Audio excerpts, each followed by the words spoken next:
Robert Chen never thought he'd end up fighting for the right to enter his own home. At 67, the retired postal worker had plenty of battles behind him. Vietnam in his youth, a difficult divorce in middle age, and more recently, the war against his own body as diabetes took its toll. But this latest struggle, this one blindsided him completely. The morning sun filtered through the blinds as Robert maneuvered his wheelchair toward the kitchen. 6 months had passed since the amputation, and he was finally getting used to his new reality. The doctors had been clear. With proper management and care, he could still live independently in the home he'd owned for 13 years. The small single-story house in the Pinewood Estates neighborhood wasn't fancy, but it was his, paid off after decades of careful saving. "Morning, Dad," called a voice from the front door. Robert smiled as his son Thomas let himself in, carrying a box of donuts and 2 coffees. Sunday visits had become their ritual since Robert's surgery. "In the kitchen," Robert called back, his weathered hands pushing the wheels of his chair across the hardwood floor he'd installed himself years ago. "You're early today." Thomas, a construction foreman with his father's practical mindset, set the breakfast on the counter and bent down to hug his dad. "Got something to show you?" "Plans for your ramp." Robert's face brightened. The 3 steps leading to his front door had become his daily mountain to climb. For months, Thomas had been helping him in and out of the house, but they both knew this wasn't a long-term solution. "Let's see it then," Robert said, taking a sip of the coffee his son had brought. Thomas spread the blueprints on the kitchen table. A simple but sturdy wooden ramp, nothing fancy, but it would give Robert back his independence. "I can build it next weekend," Thomas explained. "Got some guys from the crew willing to help. We'll match the paint to your trim so it blends in nice. Already submitted the paperwork to your HOA last week." Robert nodded, studying the plans. The Pinewood Estates Homeowners Association wasn't known for being difficult, at least not until recently. For most of the 13 years he'd lived there, the HOA had been run by reasonable folks who understood that a community was made of people, not just property values, but that was before Valerie Richardson. Valerie had moved into the neighborhood 2 years ago, buying one of the largest houses on the cul-de-sac after a messy divorce settlement that had apparently left her with plenty of money, but not enough to do. Within 6 months, she'd worked her way onto the HOA board. Within a year, she was running it. "Dad, you zoning out on me?" Thomas waved a hand in front of Robert's face. "Sorry," Robert chuckled. "Just thinking about our new HOA president. Woman's got more rules than the army." Thomas frowned. "You think she'll give us trouble about the ramp?" Robert shrugged. "Hope not. It's not like I'm putting in a skateboard park." Later that afternoon, as Robert sat on his small patio enjoying the mild spring weather, he noticed a familiar figure marching down the sidewalk. Valerie Richardson, clipboard in hand, designer sunglasses perched on her nose despite the cloudy day. Her weekly inspection was something the neighborhood had come to dread.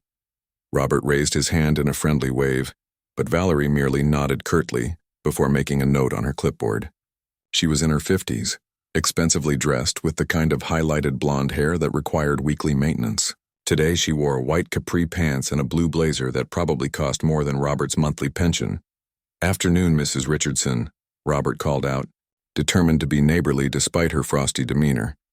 Valerie paused, then walked over to his fence. "Mr. Chen, I see you've submitted a request for exterior modifications.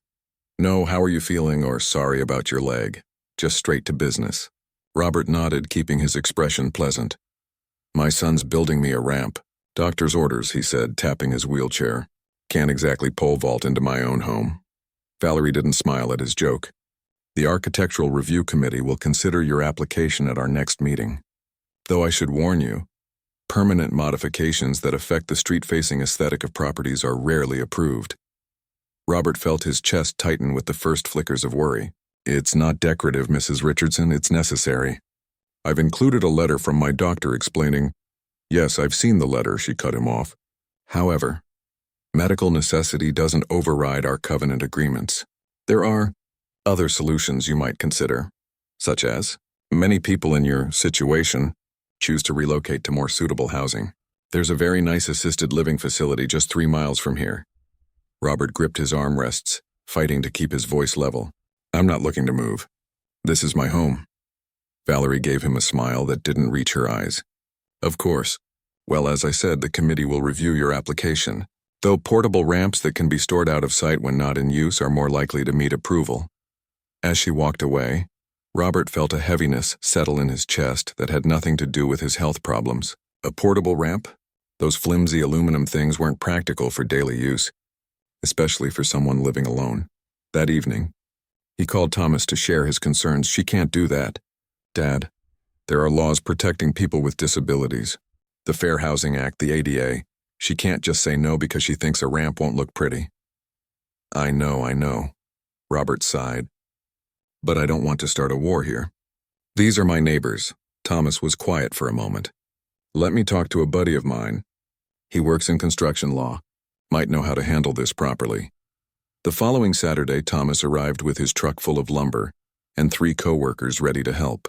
Robert wheeled himself onto the porch, confused. "What's going on? I thought we were waiting for approval." Thomas handed his father an envelope. "Got this in the mail yesterday. They denied your request." Robert opened the letter, scanning the formal language until he reached the reason for denial. "Proposed modification does not meet community aesthetic standards and would negatively impact property values." "So what are you doing with all this lumber?" Robert asked, looking at the materials being unloaded. Thomas grinned. "Building your ramp. My lawyer friend says they can't legally stop us. Says to document everything and build it according to code. If they push back, we push harder." Robert wasn't so sure. "I don't know, son. I don't need trouble with the neighbors." "Dad?" Thomas knelt beside the wheelchair. "This isn't about trouble. It's about your rights. You fought for this country. You worked hard for this house. You shouldn't be a prisoner in it because some lady with too much time and power doesn't like how a ramp looks." By mid-afternoon, the framework was complete. Several neighbors had stopped by, most offering encouragement and a few even bringing cold drinks for the workers. Robert felt a surge of gratitude for the community he'd chosen all those years ago. Then a sleek white SUV pulled up, and Valerie Richardson stepped out, her face flushed with anger. "What do you think you're doing?" she demanded, storming up the driveway. "Your modification request was denied." Thomas straightened up, wiping his hands on his jeans. "We're building a necessary accessibility modification as protected under federal law." "You can't just," Valerie spluttered. "Actually, we can," Thomas replied calmly. "My father needs this ramp to access his home safely. The Fair Housing Act is pretty clear on this." Valerie's eyes narrowed. "This isn't over. The covenants you signed when you purchased this property give the HOA authority to enforce community standards. And federal law gives my dad the right to reasonable accommodations," Thomas countered. "Maybe you should check with your HOA lawyer before making threats." As Valerie stalked back to her vehicle, Robert felt a mix of pride in his son's confidence and dread about what might come next. He'd always avoided confrontation when possible, preferring to live and let live. But sometimes he realized standing your ground wasn't just about fighting, it was about dignity. By Sunday evening, the ramp was complete, sturdy, well-built, with a gentle slope and handrails on both sides. Thomas had even painted it to match the house trim, just as he'd promised. Looking at it from the street, Robert thought it blended in quite nicely with the overall appearance of his modest home. "What do you think, Dad?" Thomas asked, standing back to admire their work. Robert wheeled himself up and down the ramp, feeling the smooth transition and the security of the rails. For the first time in months, he could enter and exit his own home without help. The simple freedom of it brought unexpected tears to his eyes. "It's perfect," he said quietly. "Thank you." What neither of them realized as they celebrated this small victory was that Valerie Richardson wasn't someone who accepted defeat gracefully. As she sat in her home office that evening, scrolling through the HOA bylaws and making notes, she was already planning her next move. This wasn't just about a ramp anymore, it was about authority, about who truly controlled the Pinewood Estates community. And Valerie Richardson had no intention of losing that control. The morning sun cast long shadows across Robert's newly built ramp as he wheeled himself outside to collect the newspaper. 3 days had passed since Thomas and his friends completed the construction, and Robert had used it countless times already. Such a simple thing, a wooden slope, but it had returned a slice of independence he'd desperately missed. He breathed in the crisp morning air, savoring the moment. The neighborhood was quiet at this hour, most folks still getting ready for work or school. From down the street came the rhythmic thump of a jogger's footsteps, and somewhere a dog barked its morning hello. Robert unfolded his newspaper, scanning the headlines while enjoying his front porch. This was his favorite time of day, peaceful, hopeful, before the world got too busy with itself. "Morning, Robert," called his next-door neighbor, Judy Wilson, a retired schoolteacher who'd lived in Pinewood Estates even longer than he had. "That ramp looks mighty fine. Your boy did good work." "Thanks, Judy. Want to come over for coffee later?" "Love to. I'll bring those blueberry muffins you like." As Judy continued her walk with her small terrier, Robert felt a surge of gratitude. Not everyone in this community was like Valerie Richardson. Most were good people, the kind who brought casseroles when you were sick and checked on you during storms. Speaking of storms, Robert spotted one brewing at the end of the street. Valerie's white SUV had pulled up at the curb, and she was stepping out with another woman he recognized as Barbara Winters, the HOA treasurer. They stood across the street, not even pretending they weren't staring at his house, specifically at his new ramp. Robert folded his newspaper and wheeled himself forward. "Good morning, ladies. Beautiful day, isn't it?" Valerie barely acknowledged the greeting. She was dressed for business in a tailored pantsuit, her blonde hair pulled back in a severe bun. "Mr. Chen, the board has called an emergency meeting regarding your unauthorized modification. You've been sent a formal notice." "Haven't received anything," Robert said, keeping his voice casual despite the knot forming in his stomach. "It was emailed last night. The meeting is this evening at 7 in the community center. I suggest you attend." With that, Valerie and Barbara returned to the SUV and drove away. Robert immediately called Thomas. "An emergency meeting? About a ramp?" Thomas sounded incredulous. "This is getting ridiculous." "I know. Can you come with me? You know I'm no good at confrontations." "Wish I could, Dad, but I've got that job out in Henderson tonight. Won't be back until late." Thomas paused. "Want me to see if Luis can go? He's the one who gave us the legal advice." Luis Mendez was Thomas's friend, a construction manager who'd taken some law classes. Not quite a lawyer, but he understood housing regulations better than most. "No, don't bother him. I should handle this myself." After hanging up, Robert checked his email. Sure enough, there was a message with the subject line, "Urgent. Violation of HOA covenants. Emergency meeting notice."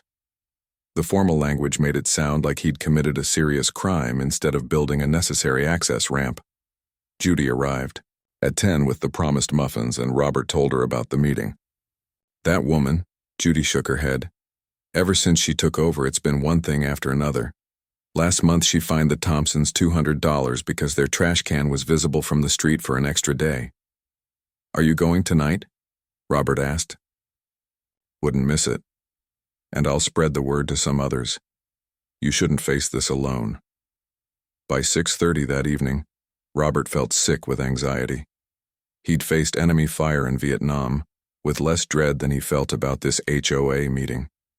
Still, he dressed neatly in a button-down shirt and slacks, determined to make a good impression. The community center was a modest brick building at the entrance to Pinewood Estates. As Robert wheeled himself up the accessible entrance, ironically installed years ago without HOA opposition, he was surprised to see the parking lot nearly full. Inside, the meeting room was packed. At least 30 residents had shown up, far more than the usual 5 or 6 who attended regular HOA meetings.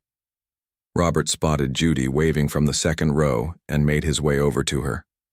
"Quite a turnout," he whispered. "Word travels fast," Judy smiled, "especially when Valerie starts throwing her weight around." At precisely 7 o'clock, Valerie called the meeting to order.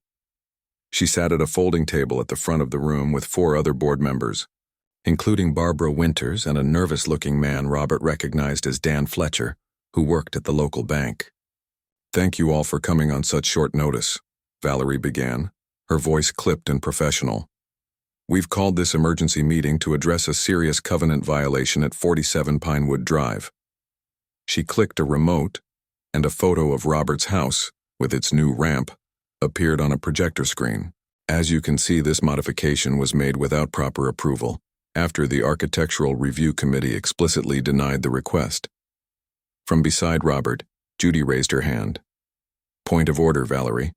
Shouldn't you start by explaining why the request was denied in the first place, especially since it's a necessary medical accommodation? Valerie's smile didn't reach her eyes. We'll get to that, Judy. First, I'd like to review the covenant agreement that all homeowners signed upon purchasing property in our community. For the next 15 minutes, Valerie droned on about property values, community aesthetics, and the importance of following established procedures. She showed slides of appropriate modifications versus inappropriate ones, with Robert's ramp prominently featured in the latter category. Finally, she turned to Robert. Mr. Chen, would you care to explain why you proceeded with construction after receiving a denial? Every eye in the room turned to him. Robert took a deep breath, fighting back the urge to apologize. He hadn't done anything wrong.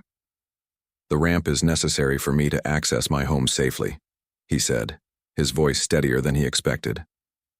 After losing my leg to complications from diabetes, I can't navigate steps safely. My son built the ramp according to code, and we made every effort to ensure it matches the aesthetic of my house. Nevertheless, Valerie cut in. You violated clear HOA procedures. The board is considering a fine of $100 per day until the unauthorized structure is removed. A murmur of disbelief rippled through the room. An older man in the back stood up. That's outrageous. The man needs the ramp to get in and out of his own house. Valerie banged her gavel. Order, please. This is not an open forum. Actually, Judy spoke up again. According to the bylaws, any resident can request the floor during a meeting. And I'd like to request the floor right now. Valerie's mouth tightened, but she nodded reluctantly. Judy stood, turning to address the room rather than just the board. Most of you know I taught civics for 30 years before retiring, so I know a little something about laws, and there's a big one Valerie hasn't mentioned, the Fair Housing Act. She pulled some papers from her purse. I did some research today. The Fair Housing Act specifically prohibits housing discrimination based on disability. It requires reasonable accommodations in rules and policies when necessary for a disabled person to have equal opportunity to enjoy their dwelling. Judy handed the papers to Dan Fletcher, who looked increasingly uncomfortable. A ramp that allows a disabled veteran to enter his own home certainly qualifies as reasonable, and denying it based on aesthetics when it's painted to match the house, that's not reasonable. It's discriminatory. The room erupted in applause. Robert felt a lump in his throat as neighbors he barely knew nodded in agreement. Valerie banged her gavel repeatedly. This is not a legal proceeding, and none of us are lawyers.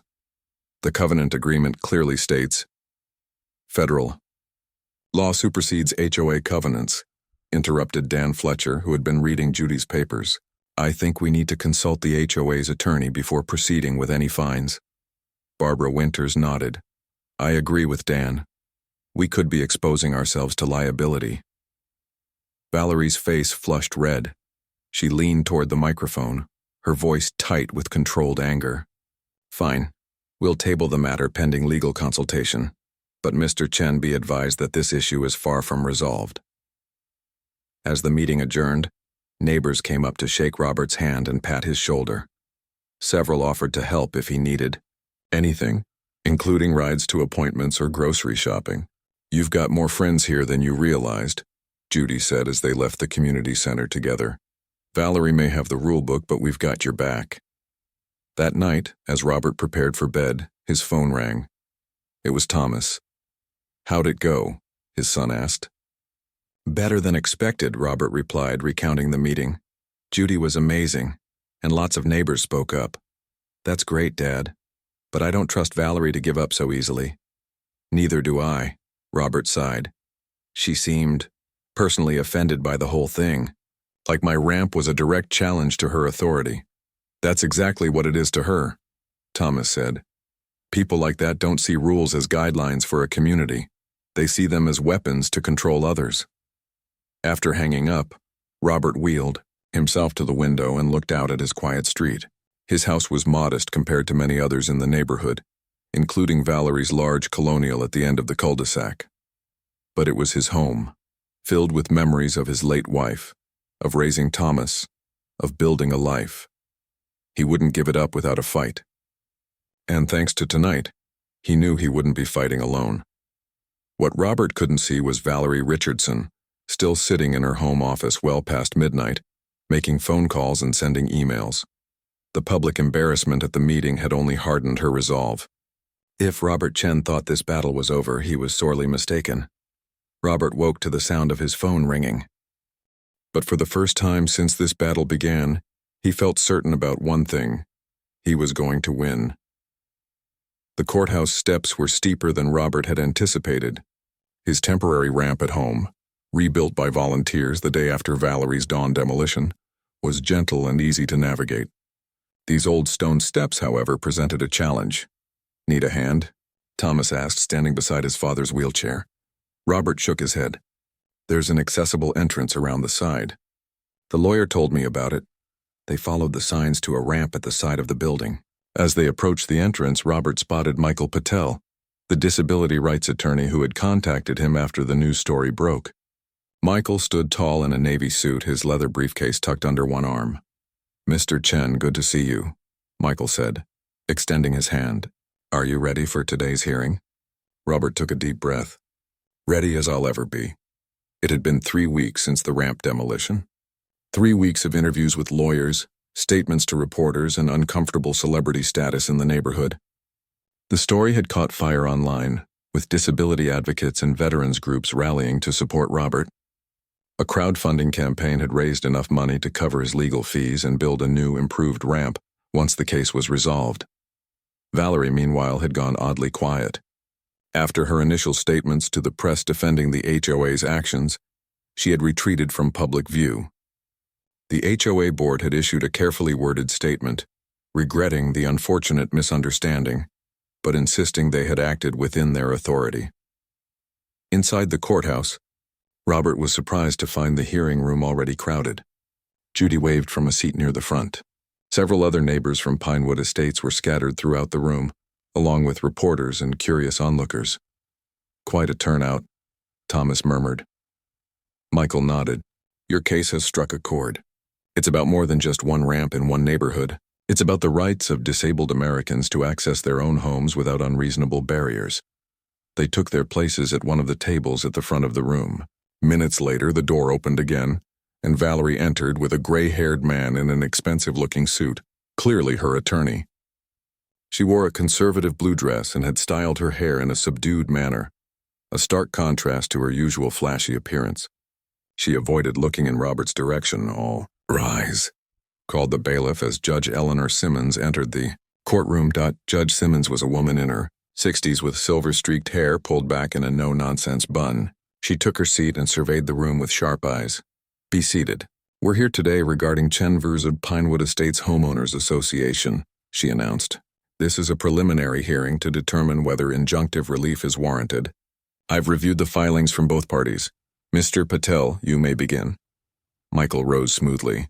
"Thank you, Your Honor. We're seeking an emergency injunction to prevent the Pinewood Estates HOA from interfering with Mr. Chen's accessibility modifications and to explicitly permit the reconstruction of his access ramp." He outlined Robert's situation, his medical condition, his need for the ramp, and the steps they had taken to ensure the ramp complied with both building codes and aesthetic considerations.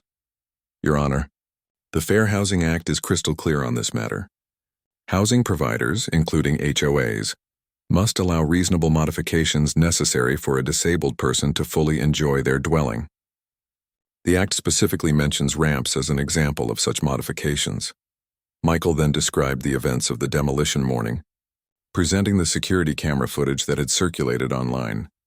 Ms. Richardson didn't just deny a reasonable accommodation, she orchestrated a pre-dawn destruction of a necessary accessibility device, effectively imprisoning Mr. Chen in his own home. Valerie shifted uncomfortably in her seat as the judge watched the video with a deepening frown. When Michael finished, Valerie's attorney stood. "Your Honor, while the HOA regrets the manner in which this situation was handled, we maintain that the board acted within its authority under the covenant agreements that Mr. Chen signed when purchasing his property.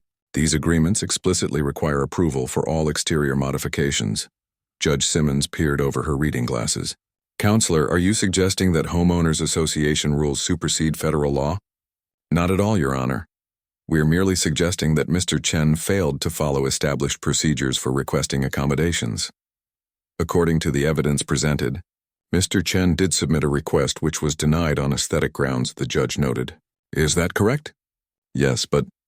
And does the HOA dispute that Mr. Chen requires a wheelchair ramp to access his home? No, Your Honor, but alternative accommodations could have been, such as... Valerie's attorney hesitated. Portable ramps are available that don't permanently alter the property's appearance. Michael was on his feet immediately. Your Honor, portable ramps are inappropriate for daily use by someone living alone. They're designed for occasional assistance, not independent living.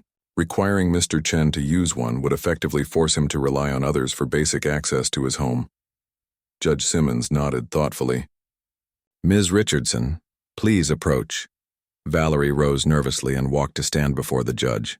Ms. Richardson, you personally supervised the removal of Mr. Chen's ramp, is that correct? Yes, Your Honor. Did you consult with your full board before taking this action? Valerie hesitated. We had an emergency electronic vote. At what time? Around 5 a.m. on the morning in question. And did all board members participate in this vote? Another hesitation.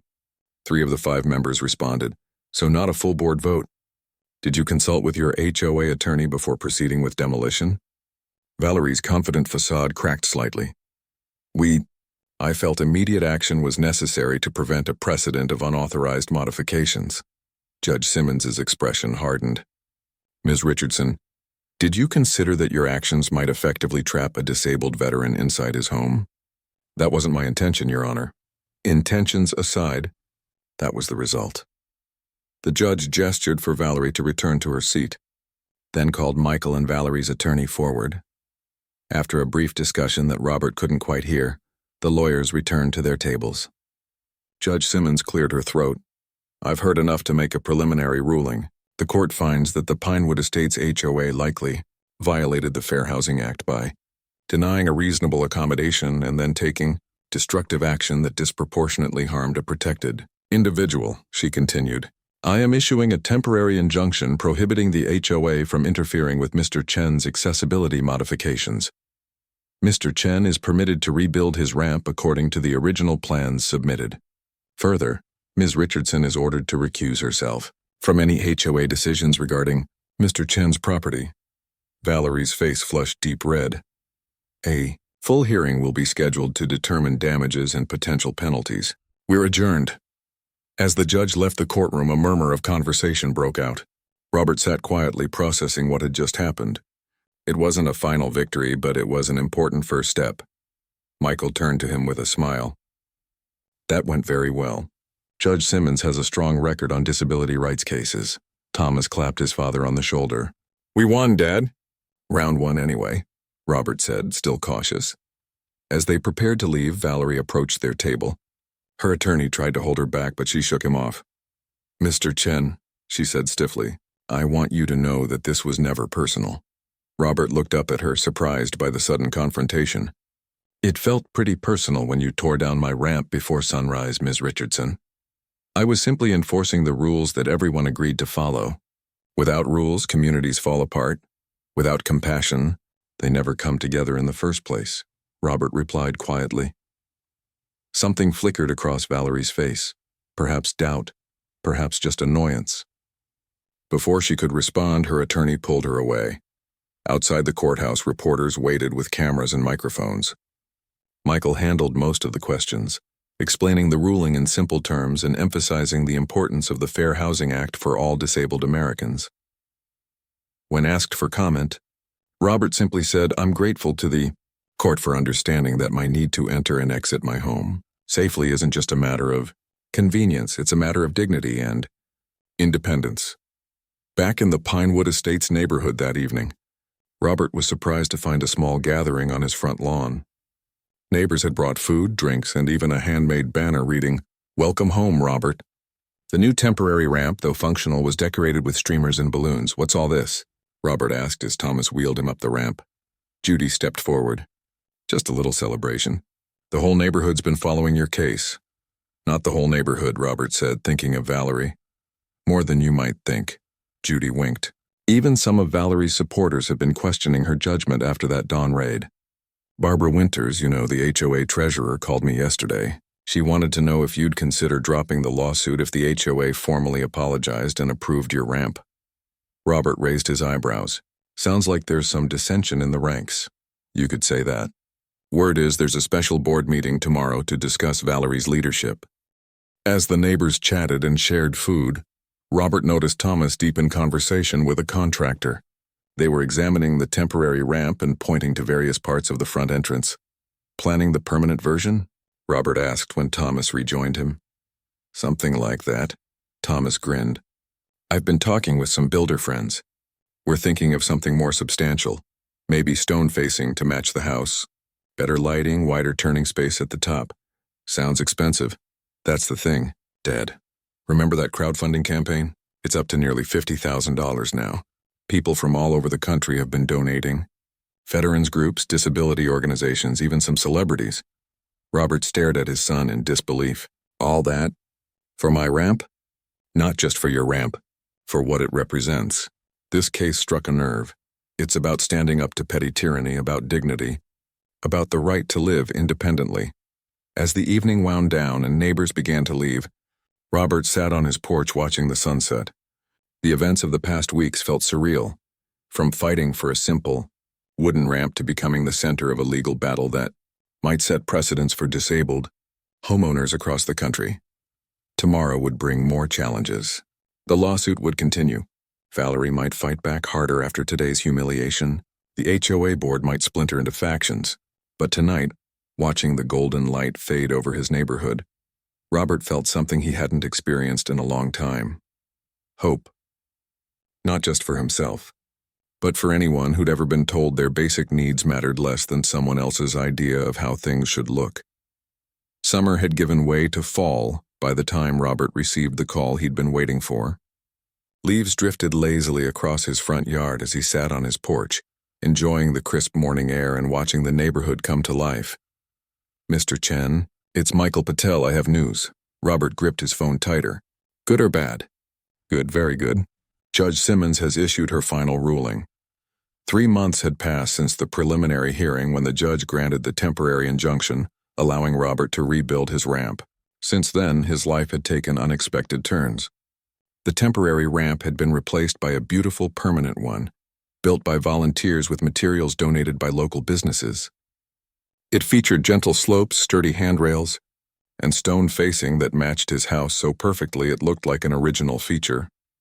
More surprising was how the case had transformed the Pinewood Estates community. The neighborhood had split into factions at first, those supporting Robert and those loyal to Valerie, but the divide had gradually healed as more residents learned the details of what had happened. So, what did the judge decide? Robert asked, his heart pounding. Everything we asked for and more, Michael said, the smile evident in his voice. The court found that the HOA violated federal housing law. You've been awarded damages of $75,000 for emotional distress and temporary loss of housing access. The HOA must also pay our legal fees. Robert whistled. That's more than I expected. There's more. Judge Simmons was particularly troubled by Ms. Richardson's actions. In an unusual move, she's personally barring her from serving on any HOA board for 10 years. Can a judge do that? It's rare, but yes. She cited willful and knowing violation of federal protections and abuse of authority. But the most surprising part is this. The judge has ordered Ms. Richardson to vacate her property within 30 days. Robert nearly dropped his phone. What, she's being evicted from her own house? Not exactly evicted.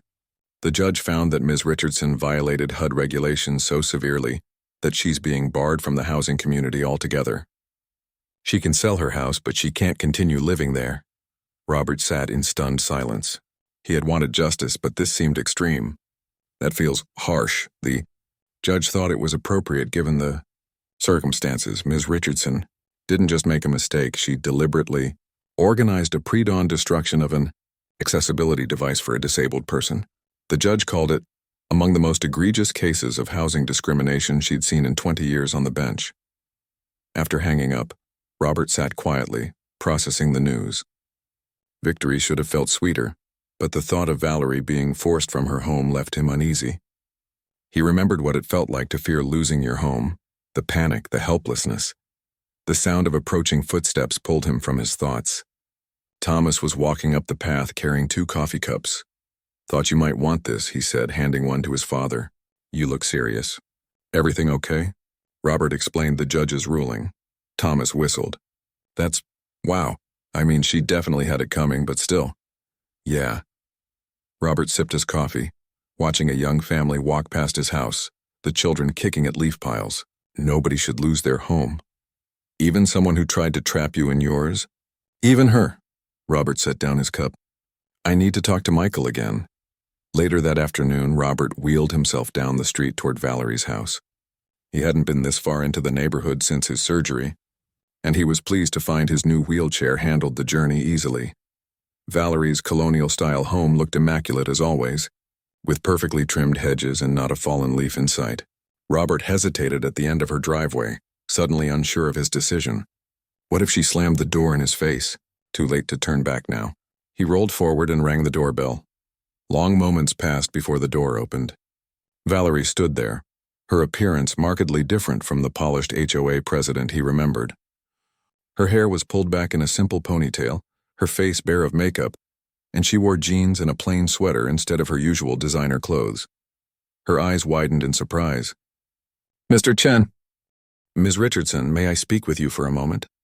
Valerie hesitated, then stepped back, opening the door wider. "Come in." Inside, Robert was surprised to find the house in disarray. Moving boxes were stacked in the entryway, and the walls were bare where pictures had been removed. "I'm packing," Valerie said unnecessarily, leading him to a living room where the furniture was draped in sheets. "I suppose you've heard about the ruling. That's why I'm here." Robert took a deep breath. "I've spoken with my attorney. We're filing a motion to amend the judgment, specifically the part requiring you to leave your home." Valerie stared at him. "Why would you do that? After everything I did?" "Because losing your home is too harsh a punishment, even for what you did to me."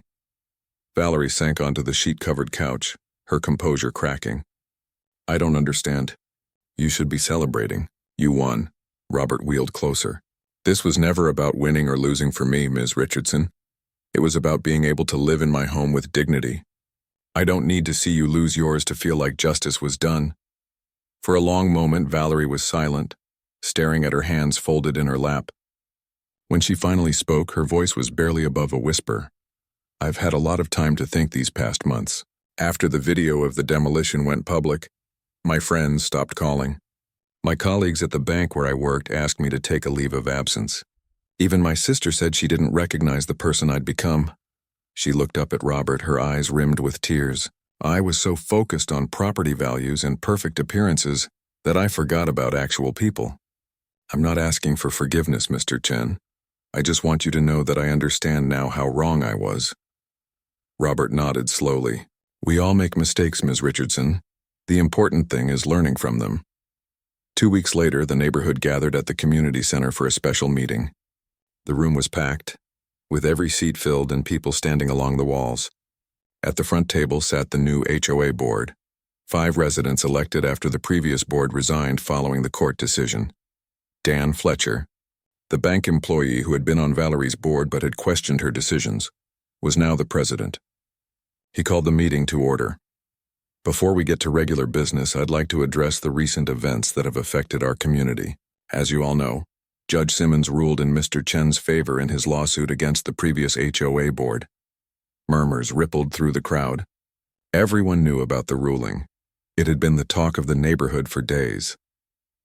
What some of you may not know is that Mr. Chen filed a motion to amend part of that judgment, specifically, the part requiring Ms. Richardson to leave Pinewood Estates.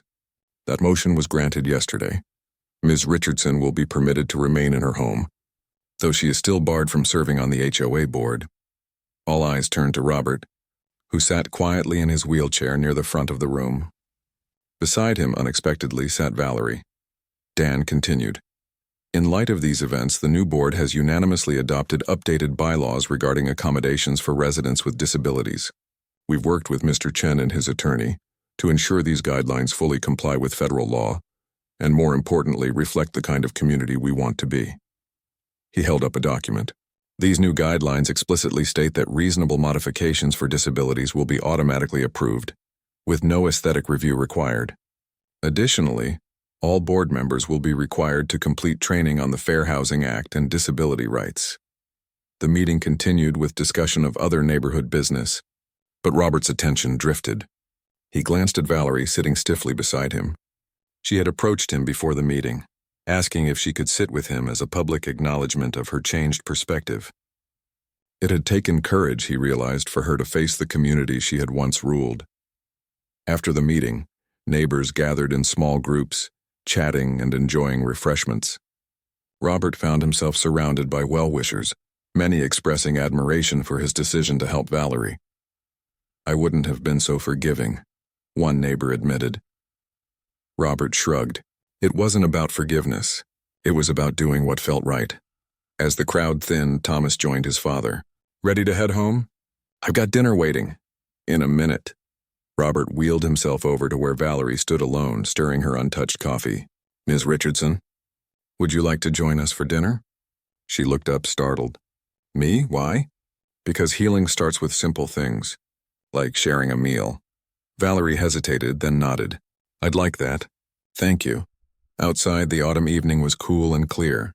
As they made their way down the street, Robert in his wheelchair, Thomas and Valerie walking beside him, Robert felt a sense of completion that went beyond winning a lawsuit. Something broken in their community had begun to heal. At the top of his ramp, Robert paused, looking back at the neighborhood stretching out before him. The houses were just structures, he realized. What made them homes was the community of people who lived in them. Flawed, complex people who sometimes made mistakes, sometimes showed remarkable kindness, but who were all simply trying to live with dignity. He turned and entered his home, followed by his son and his former adversary. Behind them, the sun set on Pinewood Estates, casting long shadows across lawns and driveways, touching all the houses with the same golden light, making no distinctions between large or small, perfect or imperfect, new or old, just as it should be.